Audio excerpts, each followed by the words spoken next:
পুরুষ মানুষ তার শখের নারী ধরে রাখার জন্য ধৈর্যের শেষ অবধি পরীক্ষা দিয়ে যায়। ওই যে যার একটু কম কম চাই, যারা অল্পতেই খুশি হয়ে যায়, যাদের আশাটা খুব বেশি না, যাদেরকে একটু ভালোবাসা দিলে গলে যায়, সেই সব মানুষেরা অল্প একটু পায় না। কি কপাল! ছেড়ে গেলে যদি সে ভালো থাকে তাহলে ছেড়ে দাও, কারণ ভালো রাখার নামেই তো ভালোবাসা। মানুষের এগো থাকাটা জরুরি, তবে ভালোবাসা আর বন্ধুত্বের ক্ষেত্রে নয়।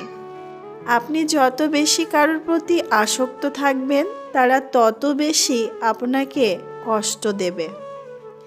যে মানুষের রাগ বেশি হয়, সে মানুষকে তত বেশি ভালোবাসে আর তার মনও সাফ হয়।